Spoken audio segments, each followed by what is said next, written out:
Buenas noches, amigas, amigos de IntelliJuris. Bienvenidos a una charla jurídica más en esta plataforma de análisis, de reflexión, de cuestionamiento y sobre todo de información.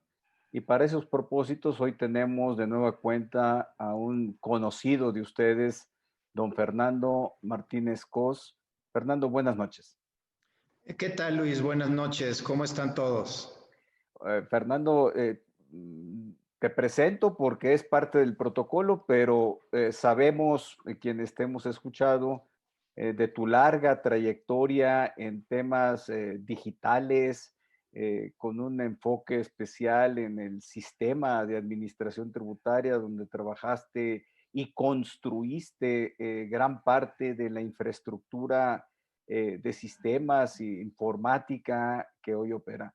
Y por eso agradecemos que vengas a compartirnos, Fernando, un tema que profundizarás en el evento que tendremos aquí en IntelliJuris el miércoles y jueves de la próxima semana, el foro virtual sobre reformas fiscales, sobre la iniciativa presentada. Y de eso, pues, queremos hablar un poquito, Fernando. Sé que la idea es que en el foro virtual del miércoles y jueves nos ayudes a profundizar y a explicar con método, pero hoy estamos con el tema de la identidad digital, la protección, ese gran reto que se tiene hoy en lo que hemos platicado, hemos charlado aquí sobre el e-contribuyente, el contribuyente digital. ¿Cómo andamos en el tema de la identidad digital, de la protección, de las fases que compone esta mi personalidad digital en los tiempos actuales, Fernando? Un saludo a todos quienes nos están acompañando. Aquí don Fernando ha tenido un problema. Saludo a todos quienes desde Quintana Roo, eh, Villahermosa, Sinaloa, Chetumal, nos están saludando. Ángeles Escobar, aquí de la Ciudad de México, un saludo a todos. Esperamos que don Fernando pueda conectarse en unos momentos más. Ahorita de Cuernavaca, Ciudad de México, bienvenidos todos. Luis, tuve otra vez un tema aquí técnico, ya estoy otra vez con ustedes. Sí, aquí estábamos platicando con nuestros amigos de Colima, Jalapa, Villahermosa, Chetumal, Fernando. Un gusto Qué tenerte de gusto, vuelta. mira. Sí, sí, No, sí, muchísimas gracias. Mira, justamente vamos a partir de este tema que, pues que afortunadamente estamos compartiendo con nuestros amigos de IntelliJuris y que está muy vinculado con el tema de, pues uno de identidad, como lo platicábamos, pero identidad asociada justamente a estos temas de localización. Vamos a partir justamente de lo que es la Ley General de Población y concretamente lo que prevé el artículo 104 de la Ley General de Población, en donde identifica cuáles son los elementos que construyen la identidad de una persona en nuestro país. Concretamente refiere los datos de nombre y de esta clave única de registro de población, que es la que se nos asigna, ya habla de elementos como la foto, el lugar de nacimiento, ahorita que tú platicabas justamente con nuestros amigos de diferentes partes del país, la fecha de nacimiento, la firma y está el elemento que se construyó en el SAT desde 2014, desde 2004, perdón, la huella dactilar. Este elemento, este último elemento, es el que permite justamente construir la identidad de una forma fehaciente del individuo y que es ahí en donde apalanca el Servicio de Administración Tributaria la identidad de los contribuyentes. Con estos mismos datos que están en el Registro Federal de Contribuyentes, pero incorpora dos de los elementos que prevé la Ley General de Población: foto y huella. Y a todo esto, ¿qué le asocia el Servicio de Administración Tributaria? Estándares para que pueda ser compartido. Y es ahí en donde justamente en el mundo de lo digital, el SAT construye la identidad de los contribuyentes o de los que somos contribuyentes y tenemos el elemento que se le llama firma electrónica avanzada. En un modelo que lo voy a simplificar de manera muy sencilla. Parte justamente de la identidad, ese es el primer elemento, la identidad construida con datos, datos que son recabados por el Servicio de Administración Tributaria. Dos, los elementos que están asociados justamente a lo que le voy a llamar los documentos, técnicamente son los mensajes de datos. Y tres, una herramienta tecnológica que en este caso es la firma electrónica avanzada. Entonces, con base en esto, es que tenemos una identidad que se presume sólida, tenemos elementos que permiten compartirse de identidad a través de huellas, que justamente es el camino que ahora, pues en esta iniciativa de reforma vemos que se está tomando, y a partir de ello es en donde se empieza a construir una identidad en el mundo de lo digital, con datos biométricos. Fernando, yo tenía una duda. La base de datos del Registro Nacional de Población, RENAPO, el INE y el SAT, que digamos son así las que yo identifico, no sé si estoy en lo correcto, como las bases de datos más amplias de la población, pues de la población en general, porque en el RENAPO no solo están los ciudadanos mayores de edad, sino pues está la población. ¿Están cruzadas las bases de datos? ¿Están depuradas? Y una pregunta medio complicada, pero la hago. ¿Son confiables las bases de datos o todavía son algo inestables? Mira, yo te diría que una base de datos y más de información de población es confiable cuando ya no tiene duplicidades y cuando está asociado a elementos tecnológicos como es la confirmación de la identidad. Ahí es en donde está la confianza. Déjame decirte que en el caso del SAT, que es el que, pues es el que más conocí y del que más tengo antecedente, la base de datos del SAT se empezó a volver confiable en el momento en el que los datos del Registro Federal de Contribuyentes empezaron a depurarse con estos elementos. Y justamente es ahí a la pregunta muy concreta que tú haces, ¿son confiables? La confianza, que es en el fondo y más en un tema de identidad, se va dando cuando estas identidades van siendo confirmadas y asociadas a datos únicos de los individuos. En este caso, cuando tienes una huella que es verificada, y déjame ponerte el ejemplo que más, pues los que somos hombres y más o menos de la generación que tú y yo somos, cuando fuimos a nuestra cartilla, en el ciclo que tenemos de gobierno, cuando fuimos a solicitar nuestra cartilla, ¿qué nos pidieron? Nuestra huella. Sí, Pero la plasmamos, exactamente, una huella. Cuando nacemos, ¿qué nos piden? Una huella. Y estos son los elementos que van dando integridad o confianza a la información. Cuando nacemos, ponemos una huella, pero es una huella del pie, no del dedo. En los infantes, de la edad de nacimiento a los aproximadamente, los especialistas le llaman entre 12 y 14 años, las huellas de los dedos van cambiando. Y esto nos genera una variable que no es controlable. Por eso, en este ciclo que quisiera invitar a todos nuestros escuchas a que lo fuéramos viendo, cuando nacemos, el primer acto vinculante que hacemos con una autoridad, ¿cuál es? El acta de nacimiento. Y es justamente lo que empieza a regular la ley de población asociada a los registros civiles. Nuestro primer documento que acredita identidad, ¿cuál es? Que desafortunadamente nos lo piden en todos lados, porque es un documento que inicia a acreditar identidad. El segundo, ¿cuál es? Y puede ser pasaporte o nuestra cédula profesional, porque son datos, en este mundo de las identidades se les llama a las autoridades que certifican identidad, son las que van confiándose ciertos datos. Y me voy al dato que me decías del INE.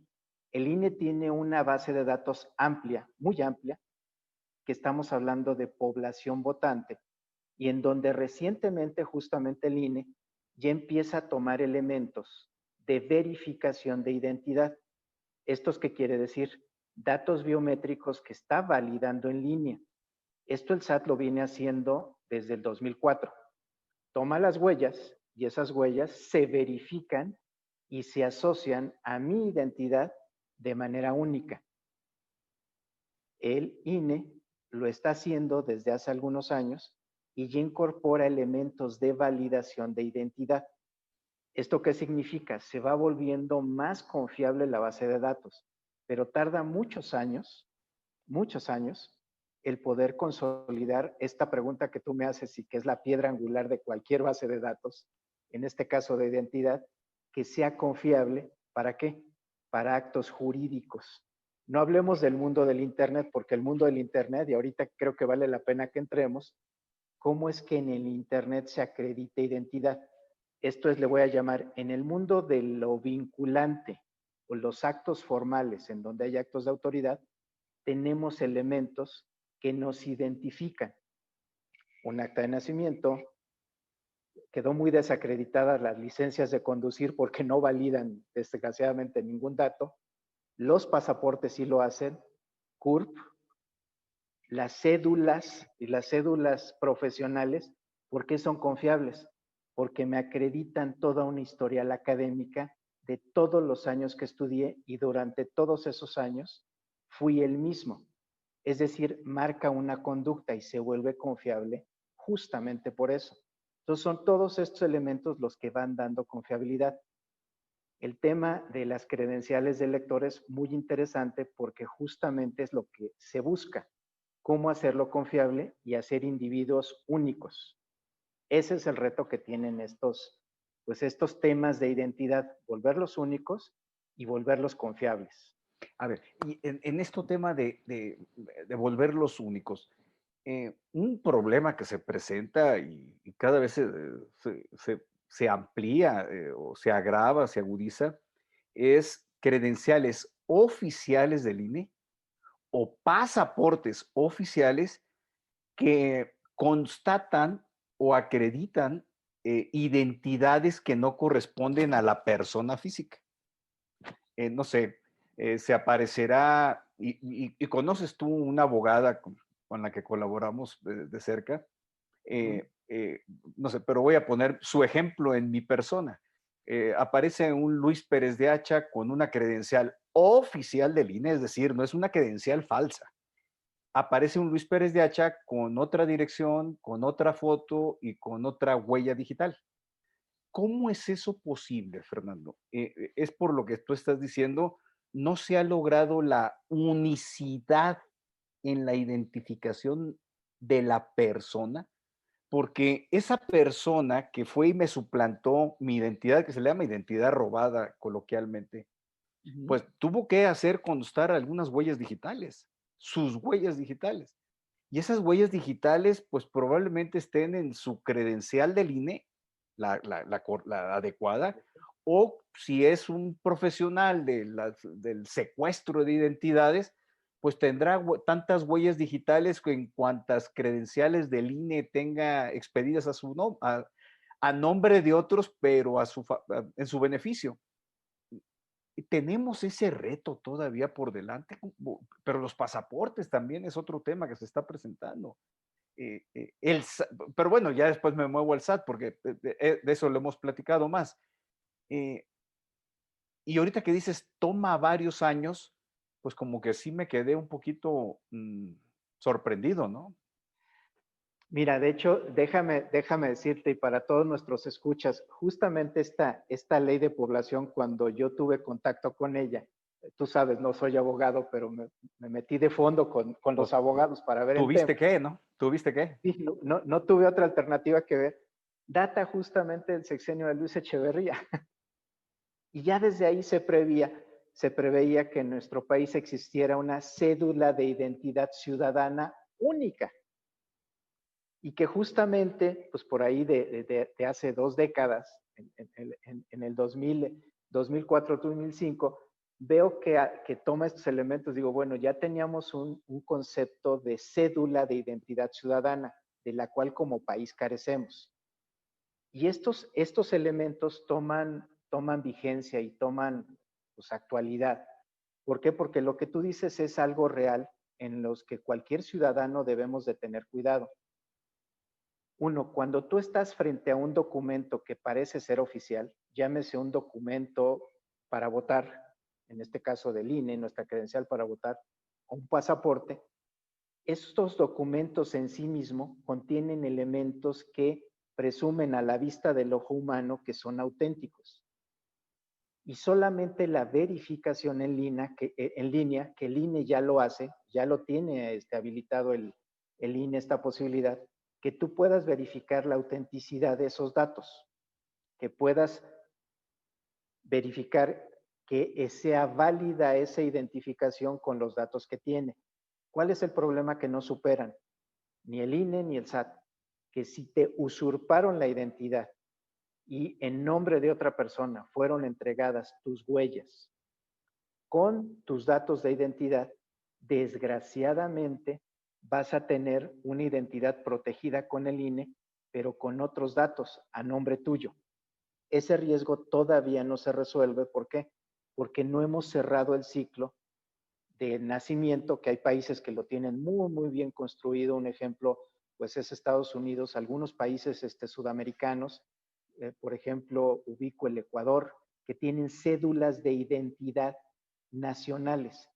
Esas cédulas de identidad son desde que nace el individuo hasta que fallece.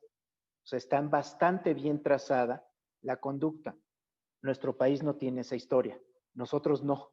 Nosotros, por un lado, puedes tener datos en los registros civiles de nombres, puedes tener otro dato en tu cédula profesional, puedes tener otro dato, y cuando digo dato me estoy refiriendo a nombre, apellidos, y que eso, pues en el mundo de lo jurídico, cualquier cambio en el nombre o apellido crean un individuo diferente. Entonces tenemos un problema de origen. ¿Por qué? Pues porque los registros civiles no necesariamente están reflejando los datos que yo pueda tener. Déjenme ponerles el caso, y ese sí los conocí con todo detalle. En el registro civil y en mi acta de nacimiento, no necesariamente son coincidentes mis datos con el Instituto Mexicano del Seguro Social. Y al no ser coincidentes, jurídicamente estás hablando de dos personas diferentes. En temas de identidad hay grandísimas áreas de oportunidades, grandísimas. Y sobre todo creo que tenemos los instrumentos legales para construirlos, pero en donde mi hipótesis es que esto no ha logrado cuajar es en la ejecución. En la ejecución de todo esto, y con el poder tecnológico que hay ahorita, pues la realidad es que ya deberíamos contar como país con esta cédula que está prevista en la ley de población, esta cédula de identidad ciudadana, ya le deberíamos de tener, y que sustituya a la credencial para votar, que ese es un acuerdo que existe entre el gobierno federal y el INE, justamente de que la credencial para votar nos sirva para identificarnos, pero tiene estos vacíos que tú señalas, Luis. Y el registro federal de contribuyentes toma como fuente primera de identificación la credencial del INE. Es una de sus fuentes. Es una de sus fuentes. ¿Cómo procesa el SAT la construcción de una identidad digital? Que yo me veo con mi registro federal de contribuyentes, mi firma electrónica avanzada, mi certificado de sello digital, pero no habrá otro Luis Pérez de Hacha con otras huellas digitales, y no homónimo, con las mismas huellas digitales, pero otro sello digital y otra firma electrónica avanzada en el SAT, o es más complicado. Mira, es complicado en el SAT, y ahorita si quieres retomamos el caso de gemelos. Gemelos que físicamente son iguales, tienen una variación en nombre, o que por algún error se puso el nombre igual. El dato que tú preguntas, ¿cómo se construye una identidad para efectos tributarios en nuestro país? El primer paso se construye a partir del Registro Federal de Contribuyentes y de un acuerdo expreso que existe para todo el gobierno federal, de que el dato que se genere por parte de cualquier dependencia del gobierno federal debe de ser vinculada al Registro Nacional de Población, a la CURP. Entonces, cuando a ti se te otorga un registro federal de contribuyentes, el primer paso es que se verifica que tengas una clave única de registro de población. Y esto quiere decir que sea única, que no haya otro Luis Pérez de Hacha en el Registro Nacional de Población. Esa es la condición primaria, Luis.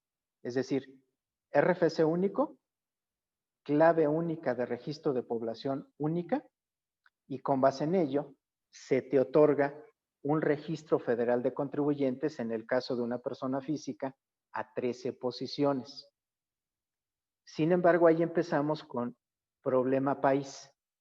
Tienes una CURP con datos que se parecen al RFC, pero que son elementos adicionales y que eventualmente en la gestión pública o te piden la CURP y eventualmente te llegan a pedir el RFC. Y cada dependencia te asocia un número diferente a cada uno de sus usuarios. Hablemos del sistema de salud o hablemos de la Secretaría de Educación Pública o de algunas otras dependencias, y no hablemos de gobierno federal o municipios. Tenemos diferentes identidades en función de la autoridad o la gestión que estemos realizando. Me regreso al SAT o me regreso al RFC. ¿Tienes un RFC? ¿Tienes una CURP? Primer punto, estás en posibilidad de acreditar tu identidad. Paso siguiente es, se otorga una firma electrónica. A esos dos datos, que es Registro Federal de Contribuyentes y clave única de registro de población, CURP, ¿qué se le agregan? Elementos adicionales como es el acta de nacimiento, que ya está en la CURP, esta tú la exhibes para acreditar identidad, confirmar que solo haya un Luis Pérez de Hacha, se verifica el acta de nacimiento, posteriormente con alguna identificación se verifica que efectivamente seas Luis Pérez de Hacha quien aparece en la foto, es el segundo elemento, que no exista duplicidad con la base de datos del Registro Nacional de Población, que seas único para efectos del INE, y posteriormente se toma la foto, tus rasgos físicos, se toman las huellas, y aquí es en donde entra el primer elemento que permite la verificación de unicidad. Si existe en la base de datos del SAT un Luis Pérez de Hacha que haya entregado sus huellas, pero que haya coincidencia semántica con el nombre, el trámite se rechaza. Es decir, si alguien antes que tú te robó tu identidad y acudió al SAT, ahí estás ya frente a un delito de usurpación de identidad.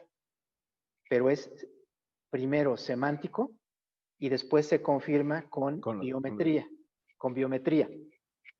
Eso, desafortunadamente, en nuestro país no conozco cómo se va construyendo la identidad de los individuos en alguna otra dependencia.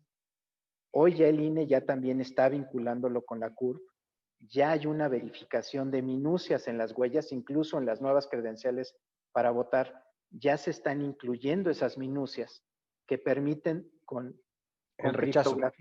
El rechazo, exactamente, ya empieza a construirse, pero eso tendrá algunos años para que a nivel de población, toda la población, empecemos a tener una identidad segura. Tenemos que tener una autoridad que nos la garantice. Y eso, pues en el caso de INE apenas lo empieza a hacer. En el caso del SAT, pues estamos hablando justamente en esta iniciativa que se tienen ya 100 millones de huellas. 100 millones de huellas, que estamos hablando de 12 millones de habitantes. O sea, es muy poco todavía. Ah, ya te entiendo. Yo pensé que eran 100 millones de personas las que estaban. No. 100 millones de huellas. De huellas. De huellas, sí. De huellas. Sí. Y bueno, hay que tener presente que, pues en la evolución que se dio, que lo platicamos en una de las charlas, justamente la toma de huellas partió del SAT de 4, pasó a 10 y fue lo que fue ampliando. Rostros también, pues tienen rostros tienen 15 millones de rostros. ¿Sí? Entonces es una población todavía más pequeña. Y ahí es en donde empieza la confiabilidad y donde, déjame partir de esto, ahí es en donde está el riesgo. Si estamos hablando de una población de más de 120 millones de habitantes, pues ¿dónde están los otros 100 que Claro. pudieran estar tomando esa identidad, porque hoy está muy dispersa en diferentes pues, instrumentos de toma de información. Ahí es en donde están los grandes riesgos. Fernando, y ahorita nos movemos a la reforma fiscal, en la cual profundizarás en la plática de la próxima semana, pero sí me gustaría que nos dieras aquí un anticipo. Y la firma electrónica. El SAT tiene la suya, el Poder Judicial Federal pues está construyendo su firma electrónica. ¿En qué va ese proceso? Porque es, es el equivalente a lo que antes era la huella digital y luego la firma física que tenía que ser autógrafa, pero ya eso se ve hasta desfasado, sobre todo en los tiempos actuales, en donde pues, la presencia física de los bancos ya realmente los trámites están centrados en instrumentos digitales con sus propias identidades, sus propias construcciones de seguridad y reforzamiento. Eh, esa dispersión en firmas electrónicas tiene algo que ver con el tema de la identidad, más que nada identidad, de la seguridad digital. Mira, yo te diría que de hecho, pues estos temas, especialmente los de firma electrónica, cuando son avanzadas tienen esta característica que permite justamente de manera única asociarla a un documento. Por eso yo parto de este modelo. El primer paso es identidad, el segundo paso es documento y el tercero es la firma. Hoy lo que tenemos tanto en el Poder Judicial como en el gobierno federal a través de la Ley de Firma Electrónica Avanzada es el instrumento, que es un instrumento muy poderoso, que permite generar, vamos a llamarle así, permítanme esta expresión, permite generar una huella digital en el documento. Eso es lo que te permite una firma electrónica avanzada. Cuando vamos al mundo de lo financiero, como tú bien ahorita lo referías, ¿qué tengo?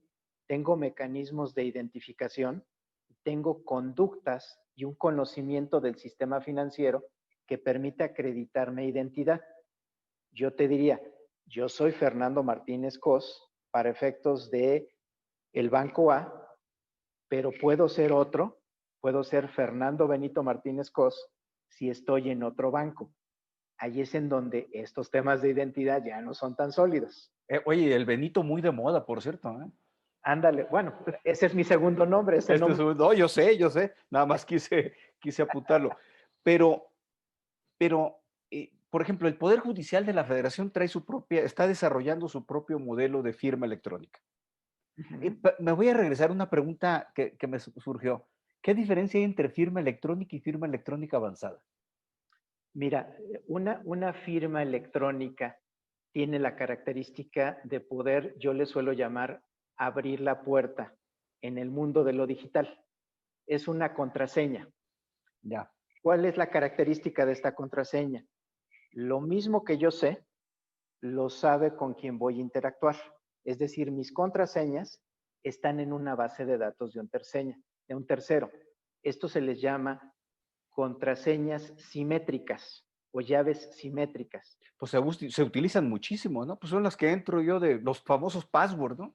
Es el Digamos. password, Sí. es el password. El que Es el utilizo password. para entrar a la plataforma del SAT. Correcto, yo te Ah, sí. diría, es el que entramos de manera genérica al mundo digital. Nosotros mismos creamos nuestros passwords para cualquier plataforma digital, llámese Facebook, llámese Twitter, llámese Instagram, cualquiera, creamos esas contraseñas. Y esas contraseñas pues tienen la característica, y ya ahora, afortunadamente en el mundo de lo digital, que nos lo dicen, tu contraseña es débil, tu contraseña es media o tu contraseña es fuerte, ¿no? ¿Y eso por qué? Porque justamente hay algoritmos que permiten estar generando pruebas, que permiten identificar y accesar a esos datos que ya dimos en el mundo de lo digital, que es en donde mayor vulnerabilidad podemos tener. Pero esa es la característica de una llave simétrica. Las firmas electrónicas avanzadas son asimétricas. ¿Esto qué quiere decir? Lo que yo hice de contraseña, solo yo lo conozco, nadie más lo conozco. y tiene un tema muy técnico que está vinculado a un acceso a una llave privada. Esa llave privada es un algoritmo que se vincula justamente al documento, que es la segunda fase de lo que te comentaba. Si yo tengo un instrumento que se llama firma electrónica avanzada, perfectamente lo puedo vincular a un documento, y si ese está asociado a una identidad, bueno, pues ya tengo el escenario completo para Ya, expresar voluntad de manera muy clara. ya. De otra suerte que estamos, déjame llevarte al mundo de lo financiero. En el mundo de lo financiero, ¿qué hacemos? Tocamos la puerta del banco, contraseña, ya me abrió la puerta. Pero para hacer un movimiento, ¿qué necesito? El token. El token. ¿El token en dónde hoy está? En un teléfono. ¿Quién dio el teléfono? El que es el dueño de eso. Y si juntamos contraseña, que previamente para que me diera una contraseña el banco, ¿qué fue lo que le di, Luis? Mi firma autógrafa. Ahí estás en el mundo del papel y cómo lo empiezas a llevar, en este caso en el mundo de lo financiero, cómo expresé yo primero mi autorización para que me otorgaran contraseñas y cómo el banco, a través de los medios móviles, me está otorgando elementos de los cuales yo solamente puedo ser el conocedor y el sabedor de esas claves que voy a incorporar a esa transacción. Y es en donde está la confianza, no en la identidad, Luis, ¿eh? Del tema que estamos hablando hoy es identidad, pero la identidad, pues el banco a lo mejor se la dio a Fernando Martínez Cos, pero fue porque les firmé un documento autógrafamente previamente, no porque sea mi identidad real y confirmada. Son cosas diferentes y esto en el mundo de lo legal es algo, te diría, muy sabroso para los abogados cuando lo encuentran y hay que buscarle desventajas y ventajas, ¿no? Dependiendo del acto en donde se haya expresado voluntad. No, está interesantísimo. Tenemos algunos comentarios y preguntas. Unos de ellos están relacionados con la reforma, bueno, el pronóstico, el proyecto, pero el pronóstico, la iniciativa de reforma fiscal. Juan Martín Ricardo Ramírez pregunta, ¿hay capacidad tecnológica? Debe referirse al SAT seguramente por el comentario que hiciste, para procesar, almacenar y procesar 100 millones de huellas digitales. En este momento yo les diría la tiene porque la verifica a partir de los nuevos certificados de firma y las nuevas identidades que está levantando. ¿El tema dónde está? Hoy hay una capacidad y es una capacidad reconocida para levantamiento de huellas y comparación de huellas al interior de una infraestructura que es el servicio de administración tributaria. Eso yo se los diría, está por descontado. Donde habrá que preguntarle pues, a las actuales autoridades es si esta apertura que se está dando a que los particulares podamos verificar las 10 huellas conforme a los estándares, es un estándar que se le llama del NIST, es una agrupación norteamericana que da los estándares para intercambio de información, en donde pues quiero imaginar que la apuesta está en que paulatinamente quienes queremos ser usuarios de esos servicios, pues no crezcamos exponencialmente. ¿Por qué? Porque si crezamos más allá, déjenme decirles, la capacidad, pues hoy del SAT son de sus oficinas que tienen regadas en todo el país. Vamos a hablar de más de 50 oficinas. Imaginemos que más de 1,000 contribuyentes de manera simultánea le están pidiendo al SAT la confirmación, tal cual como lo están expresando, un sí o un no, de esas 10 huellas que yo estoy entregando comparadas contra los 100 millones que tiene el SAT. Eso requiere, y la pregunta es muy, muy ad hoc, un poder de cómputo muy grande. ¿Por qué? Porque es una comparación de mis huellas contra las que tiene la autoridad tributaria. Y 1000, ¿no? Así, o sea, no es solo yo que no. No, Oye, eso quiere decir que si estábamos hablando de un 10% de la población, creo que dijiste ahorita, ¿no? 12 millones, aproximadamente. 12 millones de personas. Quiere decir que si lo escalamos al doble, es menudo problema. Estamos hablando de 24 millones, 200 millones de huellas digitales. Digo, no sé, estoy inventando números más o menos así de manera muy rápida. Es un problema en sistemas informático grande el que tendría la autoridad fiscal en este caso para procesar toda esa información. se requiere una infraestructura de cómputo muy sólida, muy sólida. Déjenme darles el otro ejemplo que conozco también. En el mundo de los comprobantes, las transacciones que se hace con los comprobantes, estamos hablando de más de 200 transacciones por segundo. Esas 230 transacciones es factible hacerlo porque hay proveedores alrededor del SAT que lo hacen viable. Ya. Es en donde está, o sea, esa infraestructura se diversifica y se ramifica de forma tal que no hay un solo punto central que pueda absorber toda esa capacidad. En donde conozco que esto fue capaz fue, por ejemplo, en Brasil, hay capacidad de transaccionar en esos volúmenes porque es una Secretaría de Estado la que tiene la responsabilidad informática. En nuestro país, no, en nuestro país está segmentada por responsabilidades funcionales dentro del gobierno federal. Eso agrega un grado de complejidad mayor. Ahora, el INE tiene un problema mayor, entonces. Sí, pero lo tienen controlado porque tienen sus puntos en donde están verificando justamente las huellas. Ya. El INE sabe que tiene 100 puntos en donde va a levantar huellas. Y esto pues ya se hace un cálculo, pues, es un cálculo, se le llama de volumetría, en donde tú calculas a partir de días, horas, minutos y segundos, de manera simultánea, consultas a tus bases de datos centrales y que tengas la capacidad y el poder de cómputo para dar la respuesta.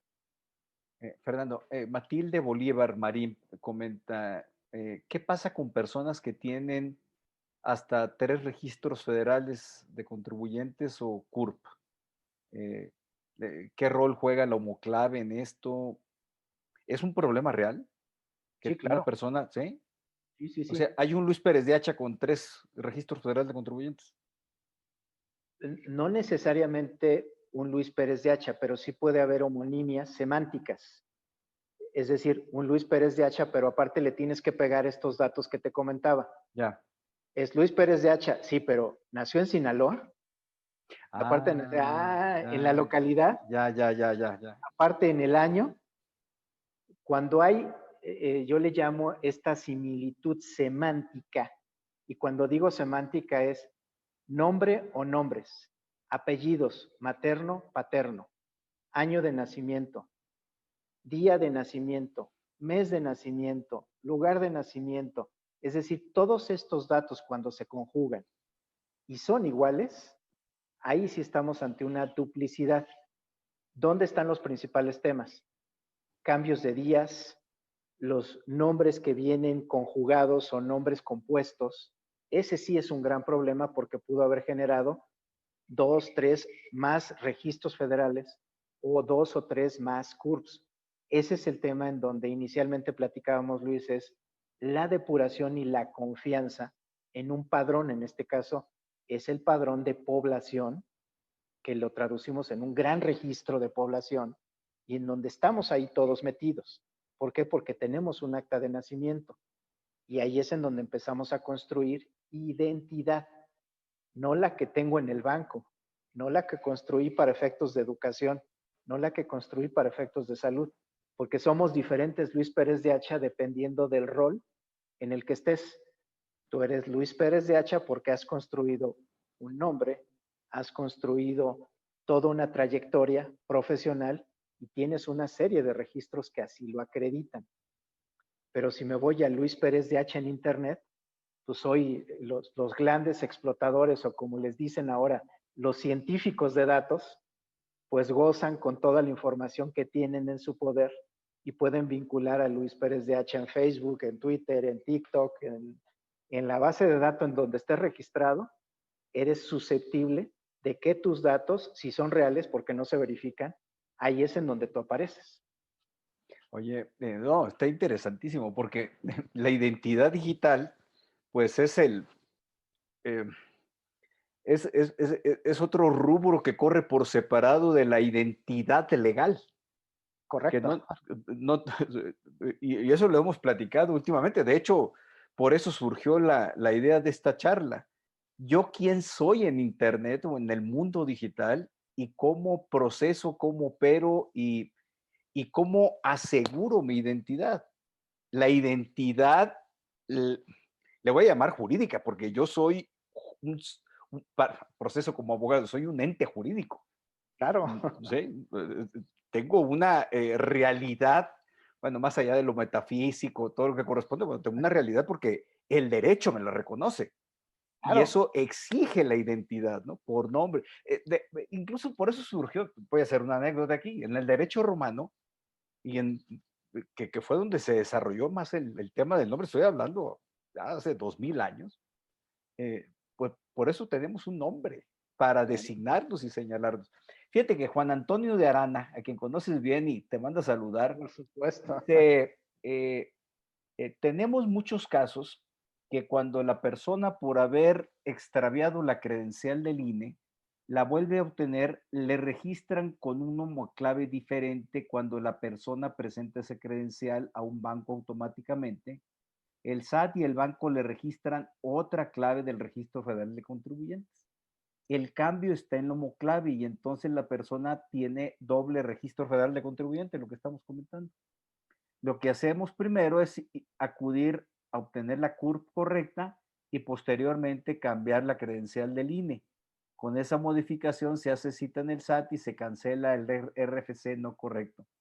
Híjole, que es un tema este que está señalando Juan Antonio. Eh, eh, Fíjate, Alejandro Juárez te comenta, estamos hablando del mundo que hay de las firmas digitales.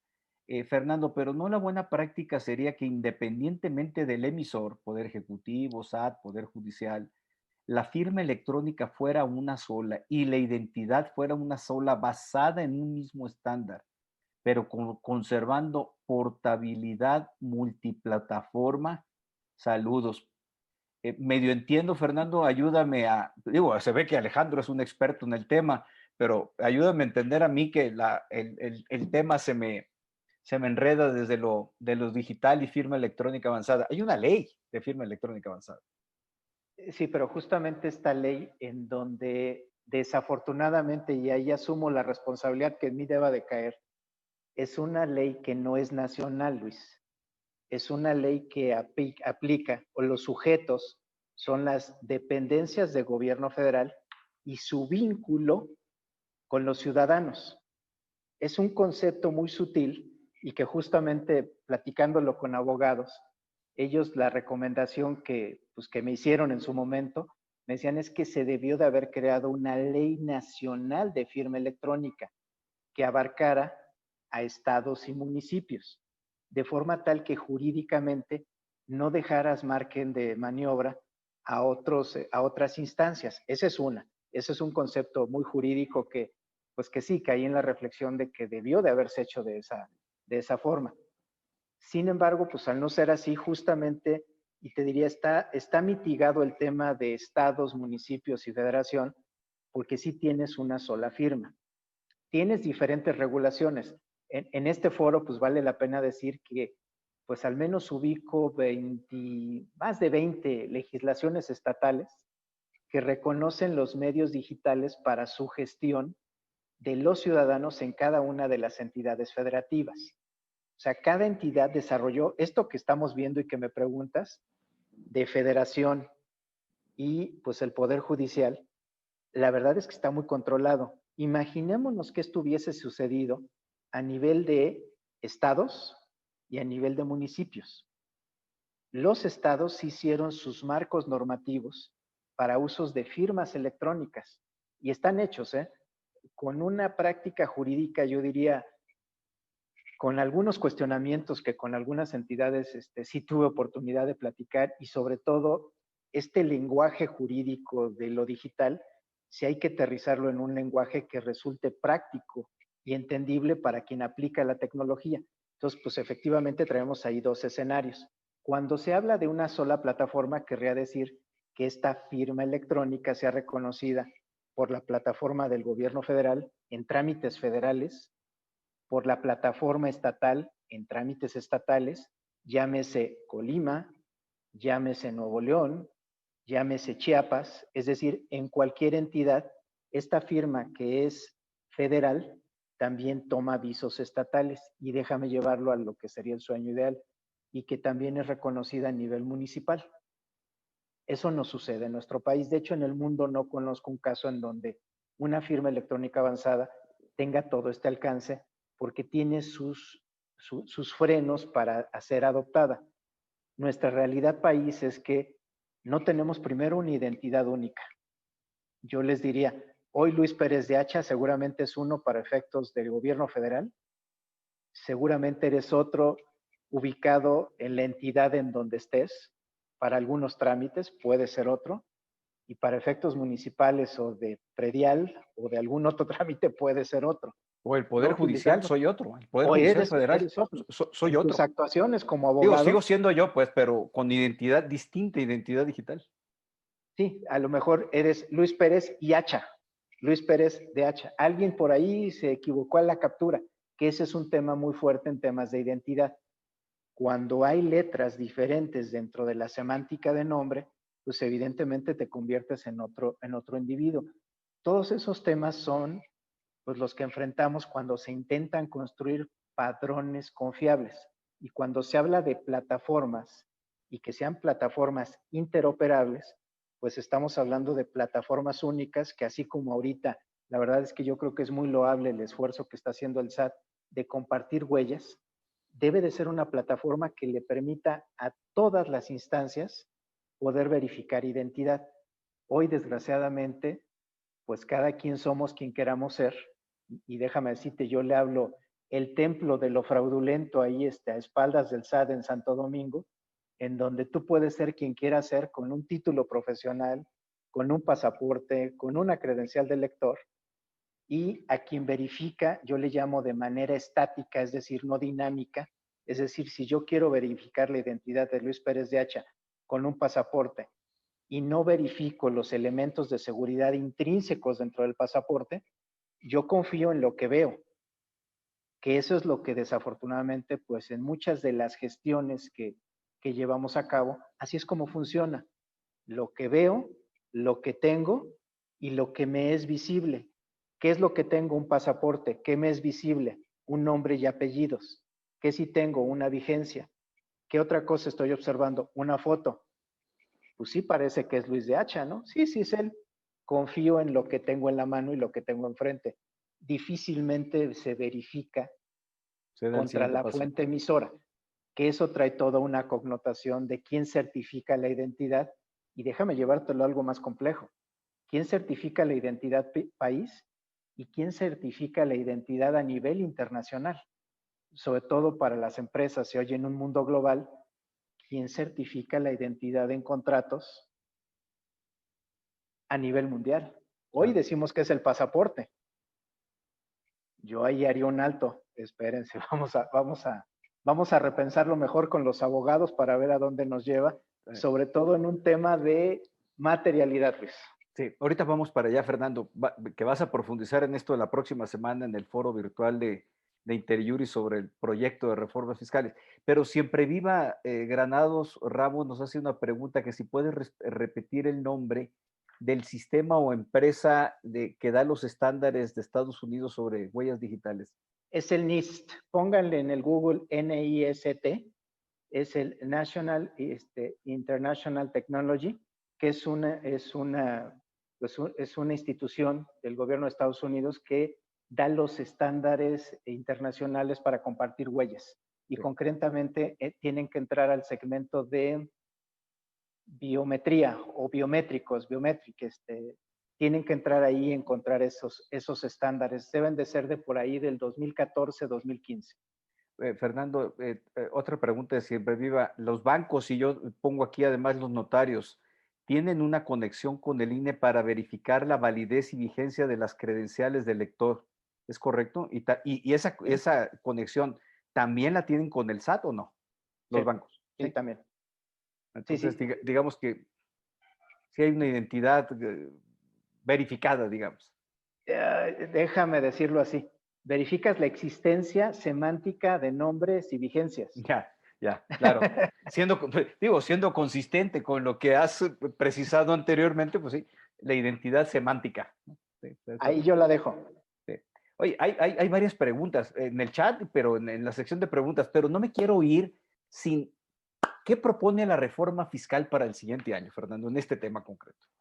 ¿Qué nos está proponiendo? Justamente en este artículo 17F, lo que nos está proponiendo pues el Ejecutivo, que es concretamente lo que dice es a quienes sean usuarios de la firma electrónica avanzada, el servicio de administración tributaria les va a permitir la verificación de los datos de identidad. ¿Cuáles son estos datos de identidad? Pues las huellas, el iris y el rostro, va a permitir verificar. Eso pues van a definir a través de reglas cuál va a ser el mecanismo para que esto se pueda ejecutar. Entonces hay que esperar justamente que primero esta propuesta se autorice y después que se concrete. Yo le llamo, en el mundo del legislativo, yo le llamo que aprueben la idea, el Congreso, que regrese al SAT y que en el SAT aterrice en cuestiones operativas, como es lo que preguntaban ahorita justamente, bueno, ¿qué son esos estándares del NIST? El NIST da los estándares de reconocimiento e intercambio de huellas entre entes diferentes. Esto es, estoy imaginando, y es simplemente una hipótesis, yo dentro de mi despacho voy a dejar que Luis Pérez de Hacha refleje sus huellas, voy a mandar las huellas de Luis, y el SAT, como está previsto en este proyecto, en esta iniciativa, me va a regresar un sí o un no. Sí son las huellas de Luis, no así, me va a decir un sí o un no. Es una respuesta binaria. No me van a dar más datos. ¿Por qué? Porque sí hay un tema pues de protección de datos que tiene que estar siempre asociado a este tipo de temas. Y el SAT, a ver, pero es va a ser en bancos, va a ser notarios, tiene que haber una reglamentación, un desarrollo de esto, supongo. Sin duda. Pero en el caso que pones, yo llego a tu despacho, plasmo mis 10 huellas digitales. Quiero pensar en el caso de los notarios, que tienen el problema de identidad con mucho señalamiento de que, bueno, se falsean las identidades, pero llego a tu despacho, 10 huellas digitales, respuesta binaria, se dice sí. El SAT es información que está recabando, es información que está verificando, va a tratar de evitar el falseamiento de operaciones. ¿Cómo lo visualizas tú desde el mundo digital? Tiene su implicación legal, por supuesto, pero desde el mundo digital. Yo te diría que tiene muchas implicaciones legales, Luis, pero ¿cómo se visualiza desde una perspectiva digital? Que tú estás siendo tú quien dice ser al aportar tus huellas y no únicamente tu contraseña para acceso a tu firma electrónica avanzada. En este esquema, que se lo reitero para efectos didácticos, en donde tenemos identidad por un lado, posteriormente tenemos documento, y posteriormente estamos agregando la herramienta que es la firma electrónica. Lo que es mi hipótesis, se está cerrando, justamente es que la identidad en el momento, en el acto que yo la estoy expresando junto con mi contraseña, te va a permitir justamente tener una evidencia cierta de que el acto en donde yo estoy expresando voluntad sí estuve presente. ¿Sí? ¿Por qué? Porque hoy todo este tema de EFOS y EDOS, ¿a qué está asociado? A compra de voluntades. Hay mucha información que permite confirmar que no hay materialidad atrás de una transacción. Pero ¿esto por qué se da o por qué se construye? Porque hay un RFC válido, hay una CURP válida, hay una firma electrónica avanzada válida, pero lo que no tienes atrás es un individuo. Compraste una voluntad de una persona que fue y le entregó, y pudiste construir una empresa con la cual tienes hasta una cuenta en el banco que puedes llevar a cabo transacciones. Todo es posible, ¿por qué? Porque la identidad es real y la persona solo está entregando su voluntad y está siendo expresada en actos sin que esté presente. Esa es la hipótesis de la que yo parto. Sí, o sea, el SAT la idea que trae es ir acotando el tema, pero no es algo inmediato entonces, Fernando, es un proyecto de mediano y largo plazo. Mira, yo sí lo visualizaría más de largo plazo. por toda la implicación que tiene, sobre todo estos elementos de identidad de huellas, de verificación de unicidades, no estás hablando de una transacción, estás hablando de información que tiene que ser verificada y aun cuando el poder de cómputo en el planeta ha crecido muchísimo, esto de la computación cuántica te permite muchos ahorros en poder de cómputo. Sin embargo, hablar de la entrega de huellas, ya no estamos hablando de datos semánticos o datos que es información que se puede transaccionar, sino ya de datos biométricos. Creo que tiene un reto bastante interesante. A mí la iniciativa me gusta, me parece bien, ante este reto de identidad que pues es real, ¿no? Y estas voluntades que desafortunadamente pues se está dando, o sea, Se compras está la voluntad, manipulando, ¿no? Sí. se está manipulando la identidad, por supuesto que está manipulada. Fernando, esto nos platicas la próxima semana, por supuesto, ya vamos a entrar en detalle, por lo tanto, si se inscriben por 900 pesos, está muy a modo, pues escucharemos ya una explicación muy minuciosa de tu parte. Hay una pregunta que me llamó la atención que nos están haciendo. ¿Hay alguna relación, lo digo, entre la ley, dice, la ley de población está ligada a la ley de protección de datos personales? Es una pregunta que hace Carmen Alicia Castañares. Sí, yo diría que sí hay un vínculo. Sí hay un vínculo. De hecho, la ley de población, y déjenme llevarlo a lo fiscal, la ley de población establece los parámetros de datos de identidad. La protección de datos define cuáles son los datos únicos y que debe de proteger a quien yo se los entrego. Y fiscalmente tenemos una limitante. Cuando digo tenemos, es el Código Fiscal de la Federación, establece que la posesión de esos datos que están previstos en la ley de población, el dueño no es el SAT, el dueño es el Registro Nacional de Población. Ahí es en donde se define quién es el dueño. Por eso en este tema hay que ver no solamente el tema, sí, de protección de datos, cuáles son los datos que están protegidos, cuáles son los elementos de identidad o que construyen identidad. Por eso yo refiero este artículo 107, que hasta me lo aprendí, Luis, de tanto oírlo con los abogados, pero pues yo siempre en estos temas trato de ir más al fondo y a la evidencia operativa que se va a generar. Pues este artículo 107 justamente es el que te define ciertos datos. En la ley de firma se dejó planteado porque traemos una ley muy desactualizada. La realidad es que está muy rebasada esa ley. En la ley de firma, que es un poquito más reciente, se tomaron algunos elementos, pero jurídicamente no eran tan empatables.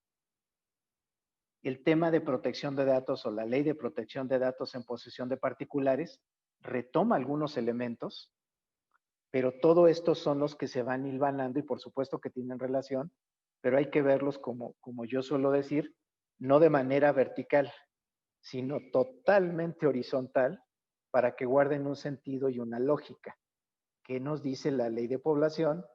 Que establece protección de datos para efectos fiscales, qué fue lo que se previó en temas de identidad y qué previó la ley de firma electrónica avanzada en temas de identidad, no de la herramienta que es la firma electrónica avanzada, en temas de identidad, De identidad. esto de identidad que es, por eso yo se lo reitero, hay que dividir el tema, identidad, documento e instrumento tecnológico, en este caso, la firma electrónica. No, interesantísimo. Casi tenemos que terminar, Fernando, desafortunadamente. Hay una pregunta que me llamó la atención de Eduardo Alejandro Sesma. Buenas noches. ¿Qué prevén para evitar el robo de base de datos y huellas? Con las que, vaya tema, ¿eh? Con las que podrían suplantarse al ser una respuesta binaria. Si roban unas huellas, hay lugar a miles de estafas. ¿Cómo se evitaría ese tipo de delitos? Bueno, pues ese es el tema, ¿no? Un hackeo, por ejemplo, al SAT sería pavoroso. O al INE, ¿o Miren, no? esta pregunta me la hacían mucho al principio de todo, que me tocó construir todo este tema. Era una gran inquietud. Es Es que las importante. huellas, es una gran inquietud porque ahorita toma mayor fuerza por la forma en la que entregamos nuestros datos de identidad. Déjenme darles un ejemplo que un especialista cuando se lo pregunté, dije, oye, es que es peligroso estar dando las huellas. Y me contestó así, me dice, a ver, Fernando, Tú sabes que al tomar un vaso, Dejas huellas. dejas huellas y No, que pues yo te las puedo tomar. Sherlock Holmes de eso vivía, ¿no? Pues claro, dice, tienes que irte a los básicos, ¿no? No te pongas tan sofisticado de que te van a hackear la base de datos. En temas de identidad hay que ser tan cuidadosos como, o el riesgo en dónde está, si lo queremos ver así. En las huellas que yo dejo plasmadas en un cristal o en los datos que yo entrego, y esto es otro factor de gran riesgo, que yo entrego para participar, y bueno, estuvo de moda este tema, en una rifa en donde nos piden nuestros datos personales para participar en la rifa de un carro, en la rifa de un refrigerador. Esos son datos que hay que tomar. O cuando nos sacan fotocopias de nuestros documentos oficiales. El INE cuando lo entrego, cuando entro a una oficina, ahí la dejo, ¿no? Ahí Ahí ya. estás más riesgo, Luis. Estoy entregando mi identidad. Ahí la estás entregando. Justamente ahí la estás entregando. Y justamente estos temas de identidad o asociados a instrumentos de pago como tarjetas, ¿en dónde están los elementos de identidad? En la parte frontal de la tarjeta y en la parte posterior de la tarjeta. La conjunción de ambos que te permite transaccionar en el mundo de lo digital. Por eso yo les diría, ojo con las credenciales que dejan en los accesos a los sitios públicos. Ahí está mucho más vulnerable que nuestros datos en una base de datos. Son vulnerables, sí, porque estamos hablando de volúmenes, pero también estamos entregando datos en un acceso a un sitio en donde estamos dando nuestra credencial de identificación. Déjenme darles un mal consejo que luego las recepcionistas me aborrecen por eso. Yo les entrego siempre una licencia vencida en donde aparece mi foto. Y siempre a la recepcionista le digo, ¿qué quiere? Porque me dice, no tiene que darme una vigente. Yo le digo, a ver, ¿me quiere identificar o me quiere levantar una infracción? Si me levanta su infracción, sí la tengo. Si hablamos de identidad, siempre le digo, vea el nombre que tiene ahí y vea la foto que tiene ahí y dígame si soy o no soy. Su respuesta muy concienzuda y con todos los elementos jurídicos que ustedes saben es, no, pues sí es usted, pero está vencida. Me doy. No, pues no. Fíjate que precisamente esta abogada, y bien, hay 2, 3 comentarios ahí en el chat, y ya para cerrar ahora sí, Fernando, esta abogada que tú conoces, con la que trabajamos algunos temas, entregó su identidad, su credencial del INE en un hotel en Guadalajara, iba de turista. Y los cargos del robo de identidad, apertura en tiendas de consumo, esos populares, apertura de cuentas bancarias, incluso alta en el registro federal de contribuyentes, Claro. se hizo en Guadalajara. Ahí fue, ella está segura que ahí le robaron. Fernando, muchas gracias, en verdad. Es una lástima que tengamos que cortar siempre contigo, muy interesante, y es un tema inacabable, de moda, no deja de estar de moda, y ahora con la propuesta de reforma fiscal del SAT, del presidente de la República, se vuelve un tema de mayor actualidad. Fernando, a la distancia, con mucho afecto, te mando un abrazo, muy agradecido por el tiempo y tu generosidad en conocimientos y experiencia. Que tengas buenas noches y que tengan todas y todos en el país muy buenas noches. Gracias por estar con nosotros en una sesión más de Intel y Juris. Hasta luego. Hasta luego. Bye.